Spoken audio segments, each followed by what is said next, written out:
je suis contente. Aujourd'hui, c'est une tag vidéo. Donc, j'ai été taguée par quelqu'un. Et ce quelqu'un, c'est Eva de la chaîne Fuchsia Floyd. Alors, je sais, mes petits francophones, Eva étant américaine, sa chaîne est tout en anglais. Mais les amis, franchement, si vous voulez voir de beaux sacs, une jolie collection, je vous invite à vous abonner à sa chaîne et à aussi aller voir ses vidéos. Et Eva m'a donc tagué pour une vidéo concernant nos plus vieux sacs.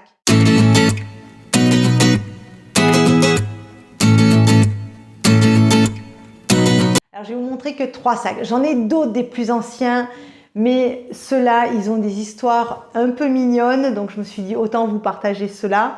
Oui, parce que j'en ai un autre, c'est un Hello Kitty. Je pense pas que ce soit la tasse de thé de tout le monde, donc on va se concentrer sur ces 3-là.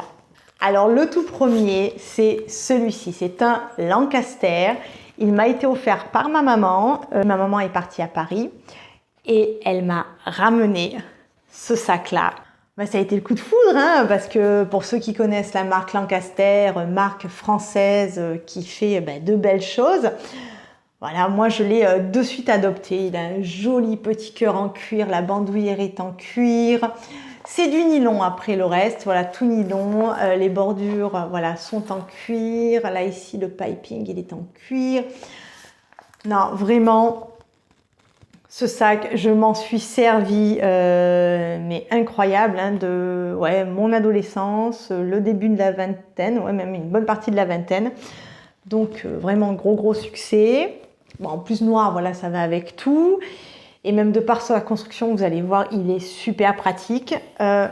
Comme je dis, c'est un sac qui est très ancien. À part voilà, le nylon qui, par endroits, a des taches où c'est un peu décoloré. Eh bien, on voit qu'avant, quand ils faisaient un sac, il mettait de bons matériaux, tout leur amour, parce que sinon, à part ça, il n'a pas bougé, comme vous pouvez le voir. Je vous montre aussi les parties métalliques qui, voilà, vous voyez, il y a le nom de la marque, enfin, ils sont attentifs aux détails. Et bien, toutes les parties métalliques sont en super état. Il n'y a pas de traces d'oxydation, n'importe quoi. Non, vraiment, c'est pour ça que des fois, les sacs vintage sont très intéressants à garder. Alors, le sac, je vais commencer voilà, par l'extérieur. Vous avez derrière une poche zippée. Regardez-moi cet intérieur.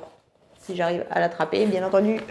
Regardez, ce rouge, oh là là. Et vous avez la toile avec le nom de la marque écrit un peu partout. Mais regardez-moi cette couleur rouge, c'est adorable. En plus, ça va bien avec le petit cœur. Donc, on ouvre le sac. Pareil, on retrouve l'intérieur rouge. Oh, superbe.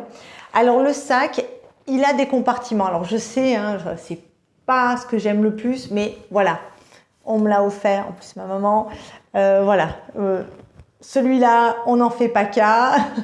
Je m'en suis beaucoup servi. Donc, vous avez un premier compartiment. Vous avez la poche centrale qui est zippée, la voici. Et vous avez donc l'autre compartiment. Et la poche centrale zippée, vous allez voir, elle est gigantesque. Donc, vraiment hyper pratique. De l'autre côté, vous avez des poches plaquées. Voilà, il y en a deux, une plus petite que l'autre. Et donc, le dernier compartiment, ici, vous avez encore une poche zippée qui est bien grande. Donc voilà, un sac vraiment structuré, plein de petits rangements. Enfin, voilà, je sais qu'à l'âge où je l'ai reçu, je me suis bien amusée avec. Il m'a suivi de partout. La bandoulière, voilà, vous pouvez le voir, on peut le porter à l'épaule, comme ceci. Mais regardez, alors là je vais du coup vous faire l'inverse, hein, parce que pour la version anglaise, je l'avais montré d'abord en portée croisée. La pièce en cuir, vous faites comme ça, vous passez, voilà, vous passez en dessous. Hein. Ici, vous ouvrez, et là, avec le jeu des boutons pression, voilà, juste vous mettez ça là ou de l'autre côté, comme vous voulez. Et ici, vous avez le porté croisé. N'est-ce pas ingénieux? Moi, je sais que à l'époque, j'avais trouvé ça terrible. Non, vraiment, gros succès ce sac. Donc, je l'aime toujours. Il est vrai que je m'en sers beaucoup moins parce que, voilà, entre-temps, ma collection a vraiment explosé. Mais gros coup de cœur, c'est le cas de le dire pour celui-ci. Donc, le deuxième sac, c'est celui-ci. Alors, il est marqué ici, la marque Airtown. Mais moi, je me rappelle qu'à l'époque, on ne disait que R. Voilà, dites-moi en commentaire. D'ailleurs, vous allez me dire en commentaire, je vais aller jusqu'au bout. Donc ce sac, je me le suis financé moi-même. Dites-moi ce qu'est devenue la marque. Voilà, si vous le savez, parce que pour ceux qui sont de ma génération, ça, vous devez vous en souvenir. On en voyait dans toutes les maroquineries. Il y avait des sacs à dos, il y avait des portées croisées, il y avait des besaces, il y avait tout, des bananes, c'était des trousses, c'était vraiment un gros truc. Hein. Moi, je me rappelle, on en voyait partout. Moi, j'avais pris ce modèle car je m'en suis servi avec mon Kipling à l'université. Et d'ailleurs, hein, j'étais dans ma période grise anthracite, hein, parce que mon Kipling a aussi une couleur comme ça. Et là, on n'en voit plus. Donc, si vous savez ce qui est devenu la marque, si c'est toujours vendu en France ou quoi que ce soit, marquez-moi en commentaire. Je suis vraiment curieuse de savoir ce qu'ils sont devenus. Alors moi, ce modèle, voilà, alors c'est importé, on peut le porter à l'épaule. Voilà, si on a un t-shirt ou un pull fin, on peut le porter à l'épaule. Maintenant, vous pouvez le porter comme ça ou par les hanches. Hein. Moi, je sais que l'hiver, avec ma grosse doudoune, je le portais comme ça. C'est un sac qui s'ouvre avec, et qui se ferme pour le coup, qui s'ouvre et qui se ferme avec ce système-là, un peu comme les fermetures comme ça, comme les sacs à dos, enfin voilà. Vous avez un grand compartiment, il n'y a pas de poche parce que, voilà, la subtilité de ces sacs-là, je me rappelle, vous aviez toujours deux couleurs et vous pouvez, voilà, moi je pouvais transformer mon sac dans cette couleur blanche, crème, voilà. Comme vous pouvez le voir, il y a l'étiquette parce qu'en fait, je ne l'ai jamais fait. Je ne l'ai jamais porté. Là, c'était salissant. En plus, voilà, mon sac qui traînait à la fac. Donc, en fait, je ne l'ai jamais fait. Mais vous pouviez le faire. Voilà. Mais n'hésitez pas à me dire en commentaire hein, si vous vous souvenez de cette marque, si vous-même vous avez des sacs de cette marque, comment vous appeliez la marque, si vous appeliez juste Air ou complètement Airtown. Voilà, donc moi j'ai de bons souvenirs. Je m'en sers encore un petit peu, lui, de temps en temps, voilà, quand je vais chez le primeur ou des trucs comme ça, parce qu'il est tellement léger. Voilà, c'est parfait. Je mets mon petit portefeuille, mon téléphone et je peux mettre voilà, quelques courses dedans. Non, il est tellement léger. Voilà, non, j'en ai de bons souvenirs avec lui. Le troisième sac, c'est aussi ma maman qui me l'a offert. Et lui, pareil, belle surprise parce que je l'ai eu en cadeau d'anniversaire, mais quand elle me l'a acheté, je n'étais pas là. Je vivais en Allemagne. Et du coup, voilà, quand je suis rentrée en France, je me rappelle, j'ai encore le souvenir, je suis allée dans le salon, elle m'a appelée, elle m'a dit « Oh, ton cadeau d'anniversaire !» Parce que j'avais fêté mon anniversaire là-bas. Et voilà, j'ai eu ce sac. Alors, ça doit vous rappeler un truc, oui, ça vous rappelle un peu le pliage. Mais ce n'est pas un pliage, c'est un paquetage. Dites-moi en commentaire, c'est vrai que ça fait un moment que dans les maroquineries, j'ai pas vu paquetage. Donc, est-ce que ça existe encore ou c'est plutôt discret ou c'est juste chez moi, il n'y en a pas, je sais pas. Mais à l'époque, je me rappelle que paquetage, on voyait ça de partout. C'est une très bonne marque. Enfin, moi, j'ai lui, et puis regardez, il est toujours en bon état. Hein.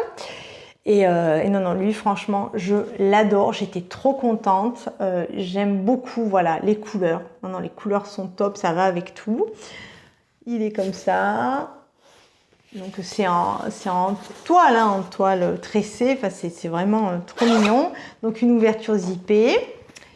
Il venait en plus, ce sac, avec une pochette, mais trop pratique. J'ai mis tous mes essentiels féminins. Voilà, elle se ferme par scratch. Regardez, elle est assez grande. Non, mais vraiment, ça a été the cadeau. Hein, franchement, trop bien. Vous avez un grand compartiment. Et franchement, pour en mettre des trucs dedans. Et voilà, il y avait... Alors là, oui, parce que j'ai eu un petit dommage avec un stylo. Donc, vous avez une petite poche pour le stylo. Vous avez une petite poche ici pour... Moi, je me rappelle, je mettais mon portable, là, les premiers Nokia. Je le mettais là. Et vous avez... ici aussi une poche et là vous avez la pochette zippée qui était voilà, très grande.